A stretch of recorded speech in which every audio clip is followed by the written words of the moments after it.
अलबेले किस्सों की दास्तां के सिलसिले शुरू हुए, बनके कहानियां कहानियां।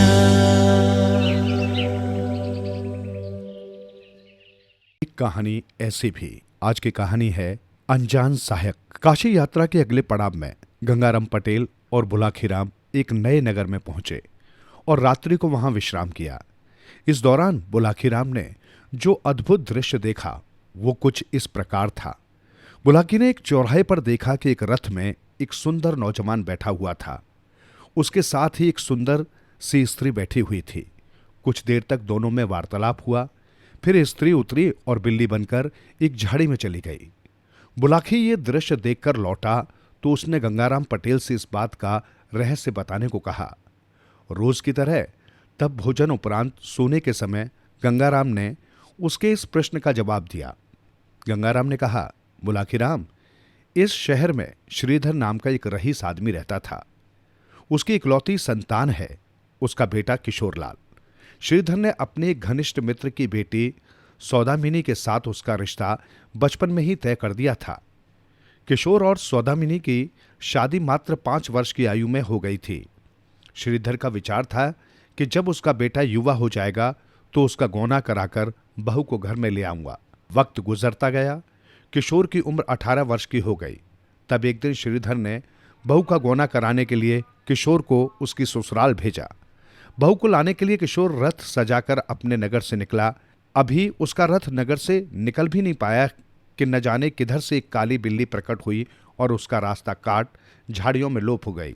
यात्रा पर अथवा किसी शुभ कार्य के लिए जाते समय यदि बिल्ली रास्ता काट जाए तो उसे हमारे समाज में एक अपशगुन माना जाता है। इसलिए किशोर ने अपशगुन हुआ जान रथ मोड़ लिया और वापस लौट आया। अगले दिन जब वो ससुराल के लिए फिर से रवाना हुआ तो उसी स्थान पर फिर से वही काली बिल्ली रास्ता काट गई। ये देखकर किशोर उस दिन भी नहीं गया और रथ को पुनः लौटा लाया। तीसरे दिन जब वो फिर से उसी स्थान पर पहुंचा तो इस बार बहुत सतर्क था। उसने चाबुक तैयार कर रखा था। वो सोच रहा था कि इस बार वो बिल्ली दिखाई दी तो उसे छोड़ेगा नहीं, उसकी चमड़ी उधेड़कर ही दम लेगा। लेकिन इस बार उसे वो बिल्ली दिखाई ही न दी। बिल्ली के स्थान पर उसने एक अपूर्व सुंदरी वहां खड़ी देखी। रथ जब समीप पहुंचा तो उस रूपसी ने किशोर से आग्रह किया, श्रीमान, क्या आप नवलगढ़ जा रहे हैं? हाँ, किशोरलाल ने कहा, जा तो वहीं रहा हूं, पर आप ये बात क्यों पूछ रही हैं? बात यह है कि मुझे भी उसी ओर जाना है। उस रूपसी ने कहा, यदि आप अपने रथ में मुझे स्थान दे दें तो मैं आपकी आभारी रहूंगी। आभार कैसा, रथ तो खाली है, आप शौक से मेरे साथ यात्रा कर सकती हैं, किशोर ने कहा। युवती रथ में बैठी। किशोर ने रथ आगे बढ़ा दिया। रास्ते में दोनों में आपस में बातें होती रहीं। किशोर ने उसे बता दिया कि विवाह के 13 वर्ष बाद आज वो अपनी पत्नी का गौना कराने के लिए अपनी ससुराल जा रहा है। ये सुनकर युवती थोड़ा गंभीर हो गई और उससे बोली, सुनो युवक, मुझे तंत्र विद्या का कुछ ज्ञान है।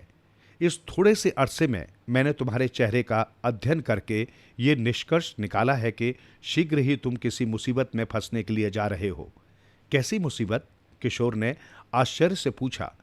मुसीबत कैसी होगी ये तो मैं तुम्हें अभी नहीं बता सकती, युवती बोली, पर इतना अवश्य कह सकती हूं कि तुम्हारे प्राण जाने का भय है। तुम्हारा कोई बहुत ही घनिष्ठ व्यक्ति तुम्हारी मौत का कारण बन सकता है। यदि ऐसा है तो क्या उसका कोई निराकरण सुझा सकती हो? किशोर ने पूछा। निराकरण तो मुझे भी कोई सुझाई नहीं दे रहा, युवती बोली। हाँ, यदि तुम सतर्कता बरतो तो संभव है उस बिन बुलाई आपत्ति से तुम्हें छुटकारा मिल जाए। देखो, ये मत सोचना कि मैं तुम्हें डरा रही हूं या तुम्हें अपनी ससुराल जाने से हतोत्साहित कर रही हूं। सच बात तो ये है कि मेरे इल्म के मुताबिक तुम्हें सारा भय अपनी ससुराल में ही है। इसलिए वहां जब तक ठहरो बेहद सावधान रहना। भोजन जब करो अपने साथ किसी अपने प्रिय व्यक्ति को भी साथ खिलाना, और यदि तुम्हें अकेले ही भोजन करना पड़े तो उसमें से पहला ग्रास निकालकर किसी कुत्ते या बिल्ली को जरूर खिलाना। तदुपरांत ही ग्रास मुंह में डालना। पानी पीते समय इस बात का जरूर ध्यान रखना कि जल शुद्ध भी है या नहीं। यदि जल का रंग कुछ बदला हुआ सा देखो या जल में तुम्हें किसी किस्म की कोई गंदगी नजर आए तो उस जल का उपयोग हरगिज मत करना। इन बातों पर गौर करोगे तो उस अनचाही विपत्ति से बहुत हद तक तुम्हें सुरक्षा मिल सकती है। धन्यवाद देवी, किशोर ने कहा। मैं आपकी हिदायतों पर जरूर अमल करूंगा। तब तक युवती का गंतव्य स्थल आ चुका था, अतः वो युवती किशोर को वहां तक लाने का धन्यवाद देकर वहीं उतर गई और किशोर अपने गंतव्य की ओर चला गया। किशोर अपनी ससुराल में पहुंचा तो उसका भरपूर स्वागत हुआ। सास ससुर ने उसकी बलाएं ली, छोटे साले ने झुककर उसके चरण छुए, लेकिन पत्नी के आगमन की बात सुनकर उसकी पत्नी सौदामिनी के दिल पर तुषारपात हो गया। अरे ऐसे क्यों? कहानी के बीच में पटेल के मुख से कहानी सुनते हुए अचानक बुलाखीराम ने पूछ लिया। पति के आने की बात सुनकर तो उसकी पत्नी सौदामिनी को खुश होना चाहिए। नवविवाहिताएं तो ऐसे अवसर की बड़ी ललक के साथ प्रतीक्षा किया करती हैं। हाँ, सो तो है बुलाखे, लेकिन ऐसा वही नव युवतियां किया करती हैं जिन्हें अपने प्रीतम से प्यार होता है, जिनके मन में पिया से मिलने की उमंग होती है।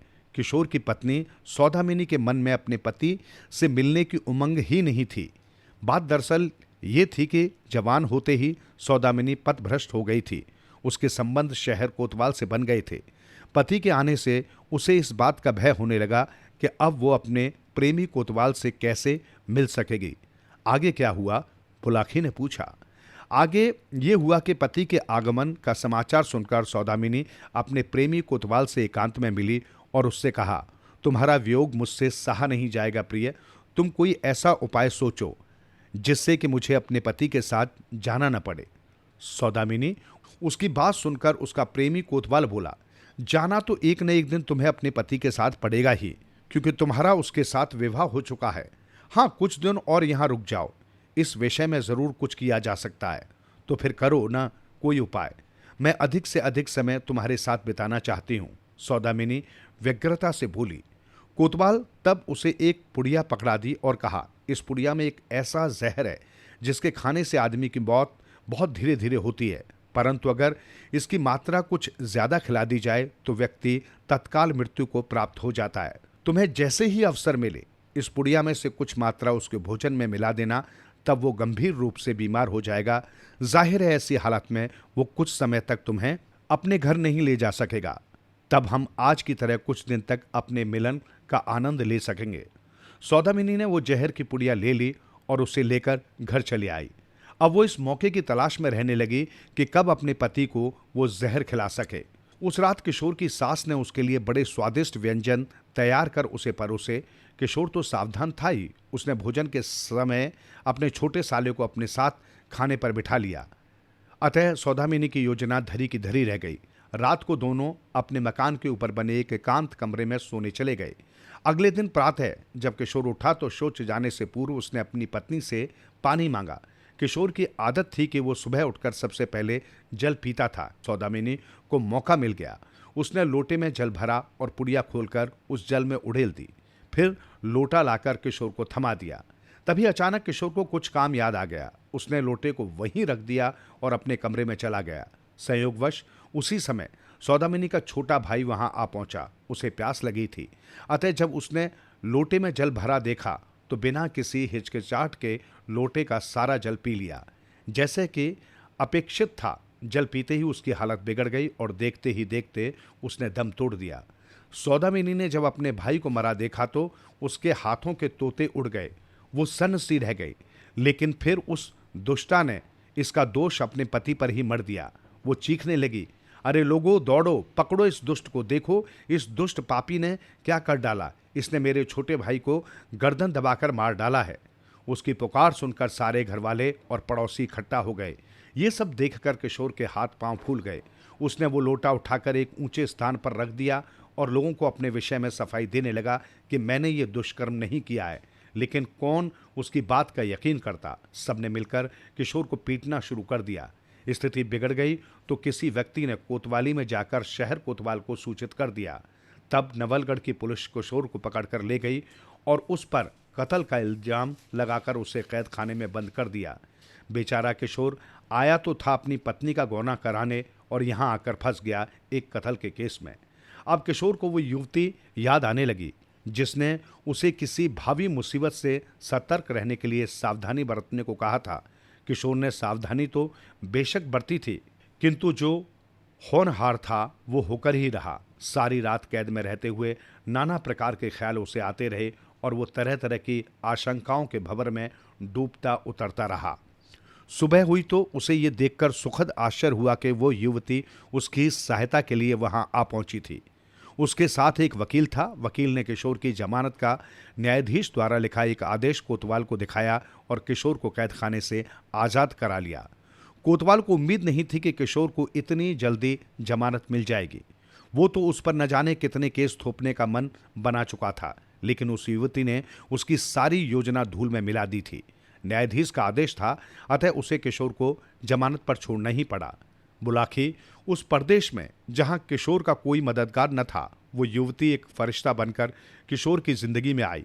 उसने किशोर के वकील को शहादत के रूप में ऐसे अकाट्य सबूत मुहैया कराए जिन्हें देख न्यायाधीश को किशोर को बाइज्जत रिहा करना पड़ा। इतना कहकर पटेल ने थोड़ा विराम लिया, हुक्के से एक गहरा कश खींचा और आगे बोले, जानना चाहते हो बुलाखीराम कि उस युवती ने किशोर को निर्दोष साबित करने के लिए कौन कौन से सबूत मुहैया कराए थे? हाँ, ये बात तो जरूर बताएं पटेल जी। बुलाखी तत्परता से बोला, तो सुनो।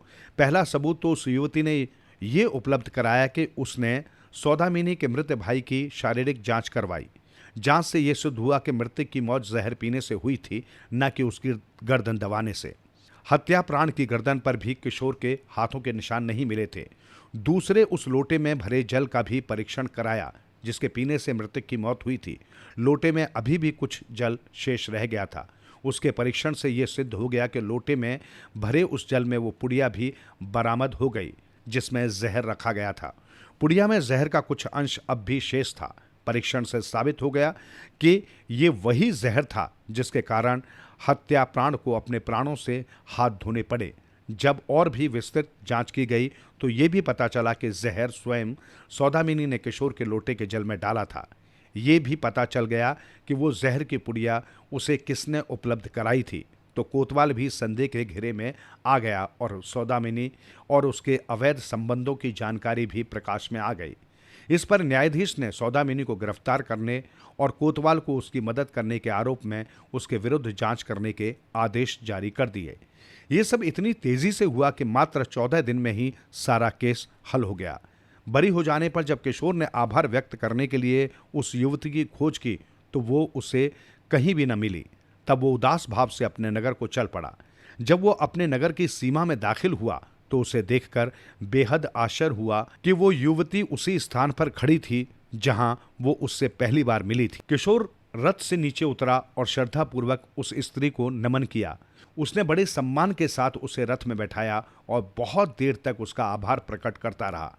युवती बीच में कुछ नहीं बोली, वो तो बस मुस्कुराकर अनुराग भरी आंखों से उसकी ओर देखती रही।